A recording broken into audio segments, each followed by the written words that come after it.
అయ్యరు మీరింతవరకు ట్రోఫీ గెలవలేదు, మేము కూడా గెలవలేదు. ఈ మ్యాచ్ తర్వాత మ్యాచ్ కూడా మన ఇద్దరికే పడ్డది. కాబట్టి మనం కొట్టుకొని ఎంఐ సిఎస్కే లాంటి టీంలకు ఛాన్స్ ఇచ్చే బదులు ఈ మ్యాచ్లో మేము గెలుస్తాం, నెక్స్ట్ మ్యాచ్లో మీరు గెలువుర్రి. ఏమంటావు? మీరు ఇంతవరకు ట్రోఫీ గెలవకపోవచ్చు. నేను ఆల్రెడీ కేకేఆర్తో ట్రోఫీ గెలిచే పంజాబ్కి వచ్చిన. పంజాబ్ని కూడా ట్రోఫీ గెలిపించుడే నా టార్గెట్.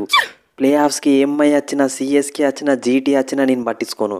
మీ దగ్గర నుండి 4 పాయింట్లు తీసుకున్నాకనే వదిలిపెడతా. పాపం అని ఛాన్స్ ఇచ్చిన అయ్యరు, నువ్వేమో యూటిలైజ్ చేసుకొని అంటాను. ఇక నాకు కూడా మీ దగ్గరికి వెళ్ళి 4 పాయింట్లు తీసుకున్నాడు తప్ప వేరే ఆప్షన్ లేదు. ఎట్లా పాటిదారు? ఎట్లా? మీరు మీ హోమ్ గ్రౌండ్లో ఎట్లయినా గెలవరు, మేము మా హోమ్ గ్రౌండ్లో గెలిచేదాకా వదిలిపెట్టాము. ఎట్లా చూసినా 4 పాయింట్లు మాయే కదా. అయ్యర్ తమ్ముడు, అంత కాన్ఫిడెన్స్ అవసరం లేదు. పాయింట్స్ టేబుల్లో మేము మీకంటే మీదనే ఉన్నామన్న విషయం మర్చిపోకు. మీరు 6 మ్యాచ్లు ఆడి 4 మ్యాచ్లు గెలిచిర్రు, మేము కూడా 6 మ్యాచ్లు ఆడి 4 మ్యాచ్లు గెలిచినాం. జస్ట్ నెట్ రన్ రేట్లో కొద్దిగా అంత డిఫరెన్స్ ఉన్నది. ఈ మ్యాచ్ గెలిచి మిమ్మల్ని ఎట్లయినా కిందికి నెడతాం. ఏ కోహ్లీ అన్న, నువ్వేం టెన్షన్ పడకు.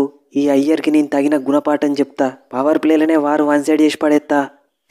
మ్యాక్స్వెల్ ఆర్సీబీలోకి వెళ్ళి బయటికి వచ్చిన ప్లేయరు ఫామ్లోకి వచ్చుడు గ్యారంటీ. కానీ నువ్వు బౌలింగ్ మంచిగానే ఎత్తానో కానీ ఇంతవరకు బ్యాటింగ్లో ఫామ్లోకి రాలేదు. నిన్ను రిలీజ్ చేసి ఆర్సీబీ మీదనే ఫామ్లోకి వచ్చే మంచి అవకాశం నీకు దొరికింది. ఏమంటావు? ఇన్ని మ్యాచ్లల్లో మ్యాక్స్వెల్ బౌలింగే చూసినావు, ఈ మ్యాచ్లో బ్యాటింగ్ చూపిస్తా. సింగిల్ హ్యాండెడ్గా బ్యాటింగ్ బౌలింగ్లో పర్ఫార్మెన్స్ ఇచ్చి ఆర్సీబీని బిసికేస్తా. అది అట్లుంటుంది. మ్యాక్స్వెల్ అస్త్రం ప్రయోగించబోతున్న పాటిదరు.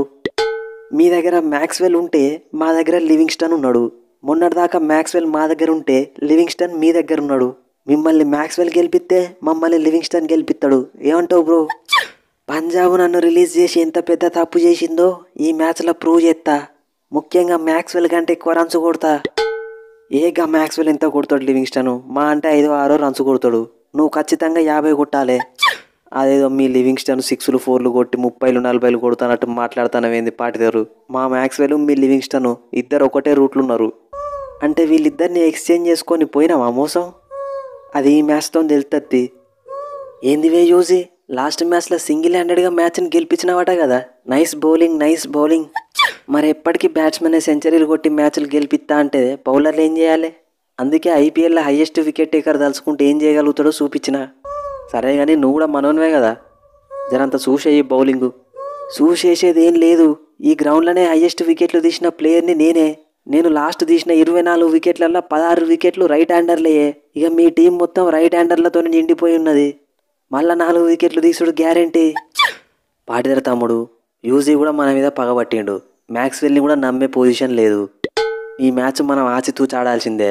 ఏం లేదు కోహ్లీ అన్న, మ్యాచ్కి ముందు ఇది మన హోమ్ గ్రౌండ్ కాదు అనుకొని ఆడాలి గంతే. అప్పుడు మనల్ని ఎవరు ఆపలేరు. నేను ఆపుతా. Let's meet in the ground.